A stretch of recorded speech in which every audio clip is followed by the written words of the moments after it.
ന്യായത്തോടും നീതിയോടുമല്ലേ മാലിന്യത്തിനെതിരായിട്ട്, മാലിന്യ നിക്ഷേപത്തിനെതിരായിട്ട്, മാലിന്യം ജനങ്ങളിൽ ഉണ്ടാക്കുന്ന പ്രശ്നങ്ങളിനെതിരായിട്ട് പുസ്തകങ്ങൾ ഇറക്കിയിട്ട്, പരിപാടികൾ ഇറക്കിയിട്ട് പണവും കാശും ഉണ്ടാക്കുന്നവരാണ് പരിഷത്തുകാരൻ.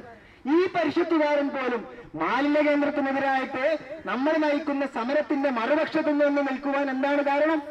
എല്ലാവരെയും അതിനുവേണ്ടി ഒരുക്കി കഴിഞ്ഞിരിക്കുകയാണ്. അപ്പോൾ ഇവരൊക്കെ മനസ്സിലാക്കിയിരിക്കുന്നത് പുന്നോലിലെ മനുഷ്യരല്ല, പുഴുക്കളാണ് എന്നാണ്.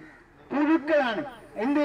ഇവന്മാർക്കൊക്കെ പണമുണ്ടാക്കാനും അഴിമതി നടത്തുവാനും വേണ്ടി ഒരു മാലിന്യ കേന്ദ്രം നടത്തുന്നതിനിടയിൽ ഇവിടെ ചത്തു ജീവിച്ചു പോവേണ്ട പുഴുക്കൾ മാത്രമാണ് നമ്മളെന്നാണ് നമ്മളെ കുറിച്ച് ഇവരൊക്കെ മനസ്സിലാക്കിയിരിക്കുന്നത്. പ്രിയ സഹോദരങ്ങളെ, സുഹൃത്തുക്കളെ, നമ്മൾ മനസ്സിലാക്കേണ്ടതുണ്ട്.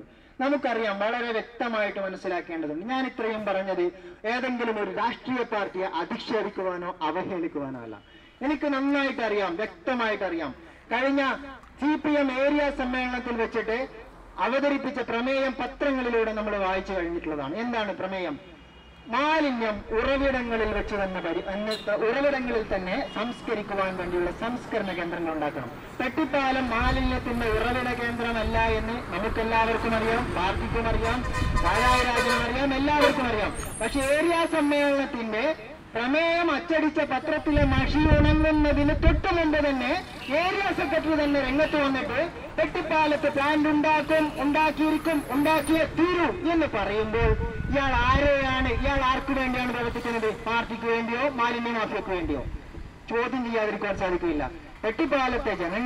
പെട്ടിപ്പാലത്തെ പുന്നോലിലെ ജനങ്ങളെ ഈ എല്ലാ കാലവും മാലിന്യം ഇട്ടുകൊണ്ട് നശിപ്പിക്കണമെന്ന് CPM ഏതെങ്കിലും തരത്തിലുള്ള സമിതി തീരുമാനിച്ചിട്ടില്ല എന്ന് വ്യക്തമായി